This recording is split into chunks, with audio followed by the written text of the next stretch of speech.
So just a quick overview of the theme that's been chosen this year before handing over to Madame Duron. On the 18th of March 1967, the Torrey Canyon sank off the Scilly Islands, spilling 121 tons of crude oil. On the 16th of March 1978, the Amoco Cadiz sank, spilling 227,000 tons of crude oil and bunker fuel.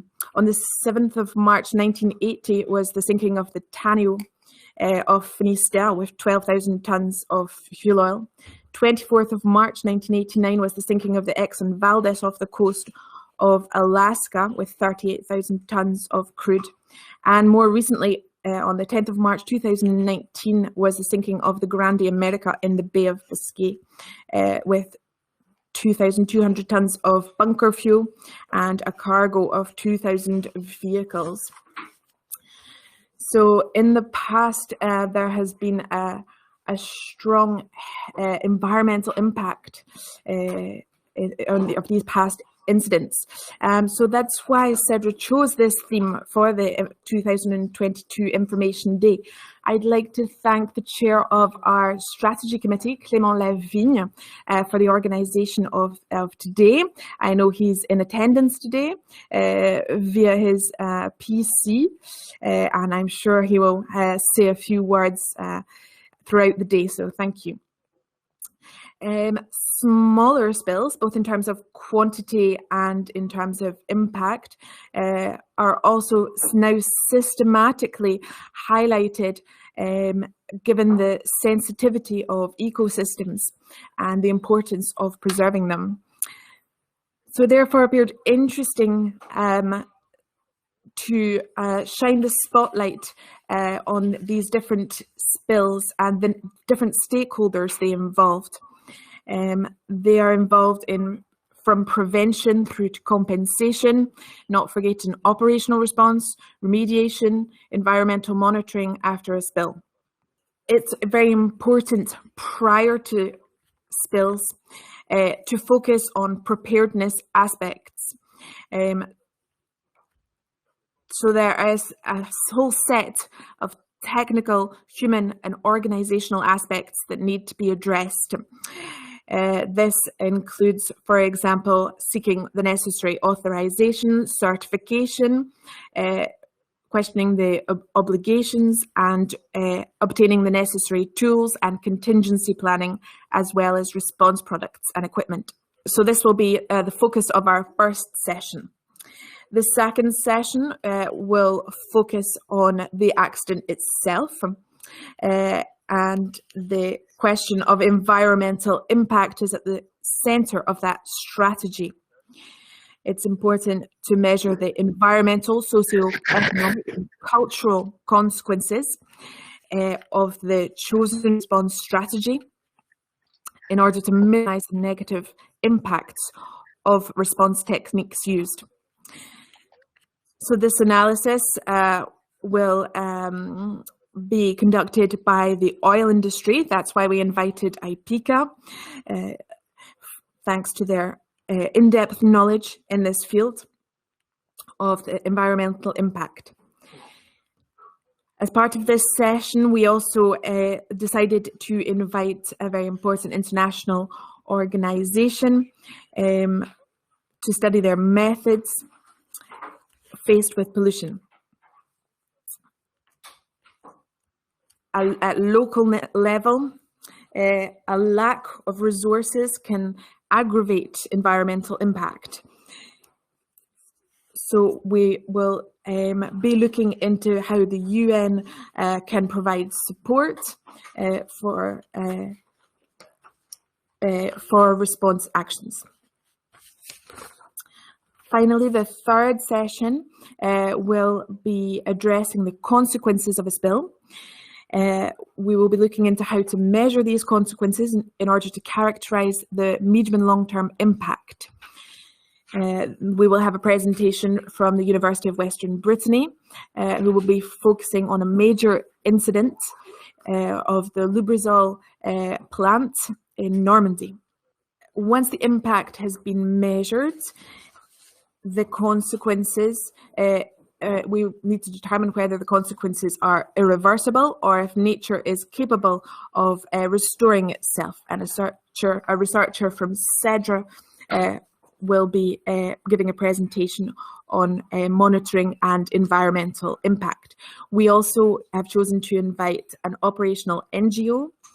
That we know that flora and fauna are the first factors that are impacted by a spill, and that's why we have invited LPO, who we work with regularly, and they will be presenting environmental impact on bird life.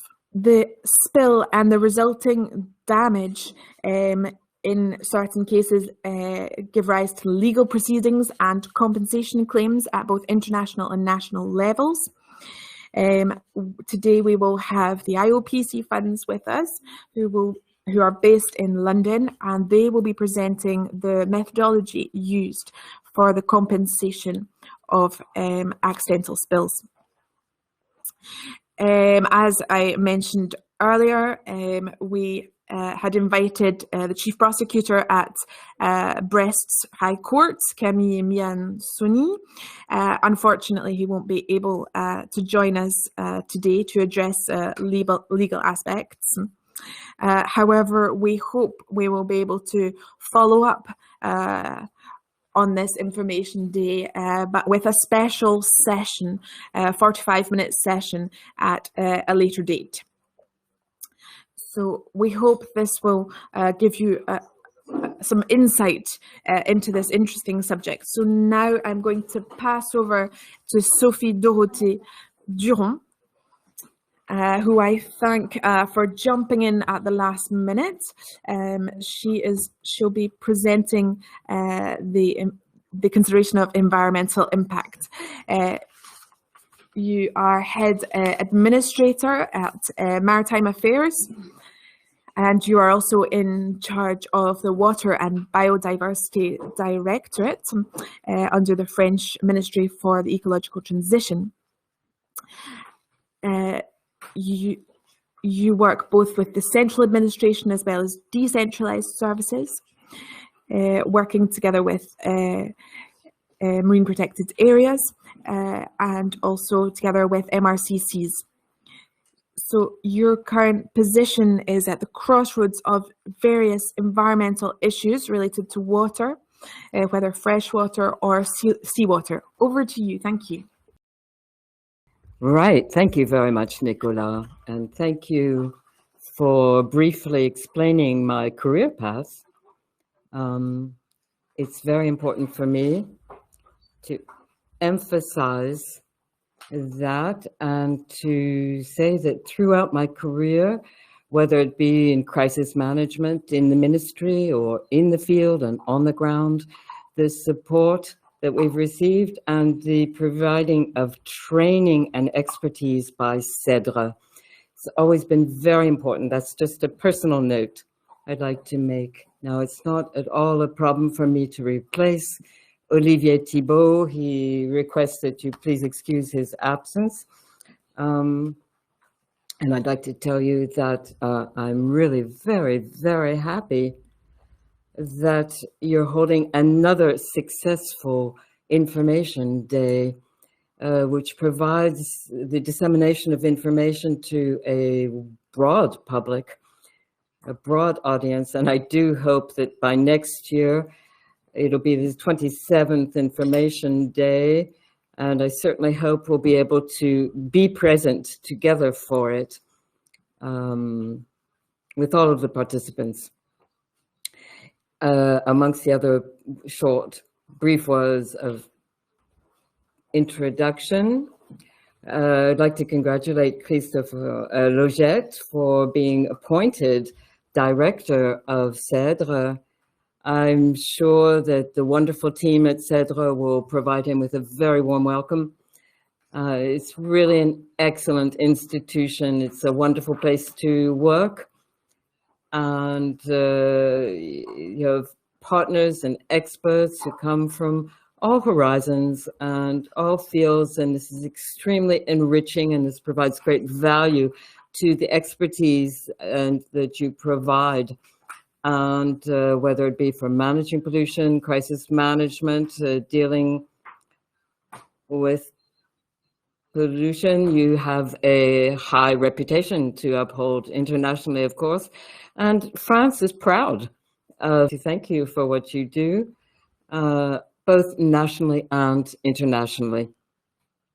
Now, of course, as you reminded us, Cedre covers lots of different jobs and businesses. There's crisis management, of course, where you're projected into the field, immediately operational. And as you reminded us, there were a few events that you that you gave us, examples, whether it was Grande America or managing the most recent degassing episode this summer. And it's very important to know that you're going to come in and support local teams very quickly when something happens. And of course, in the case of oil spills, that's the first group of jobs that you provide in crisis management, but there are other activities and businesses, etc. You mentioned analysis, preparation. In fact, the thought and reflection given to choosing the best tools upstream of a problem and working with the impacts or studying the impacts of pollution and working with tools that will be made available to local stakeholders, practically a toolkit that will be provided. And this means that you can help them deal with the issues at hand. Cedre is also a documentary center, or its documentation center. And that means that, once again, both upstream and downstream of an event, you have the availability of bibliographies of the literature that can be used to prepare for events or to deal with events. You're always better when you're prepared. You certainly are more effective in your work with prior preparation. And Cedre is a nationwide expert. And here at the Ministry, at the Directorate of Water and Biodiversity, we are responsible for implementing the European Directive, and collectively we are aiming for a good environmental status of the marine environment and waste management at sea, excuse me, but also on the shores. It's very important for us to know that Cedre is behind us or beside us to deal with that. For today, I'd like to say that we at the Ministry feel that the subject you're dealing with is very important. It's something that is going to enable us to utilize this information right along the intervention chain. And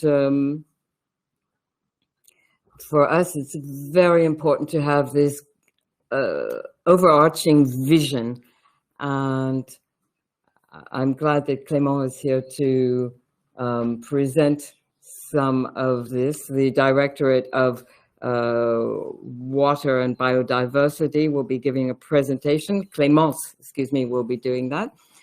And talking about crisis management, and what's interesting is that you have the various moments. Each moment of analysis and decision taking is absolutely crucial.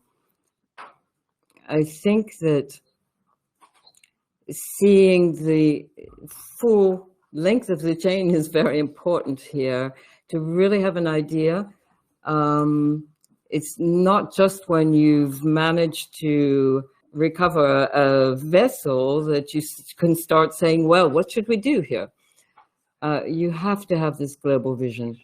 And this is right along the line, right along the chain, as I said, going from the intervention itself to post-crisis, going as far as how to get compensation. So that's what I wanted to say about today's event.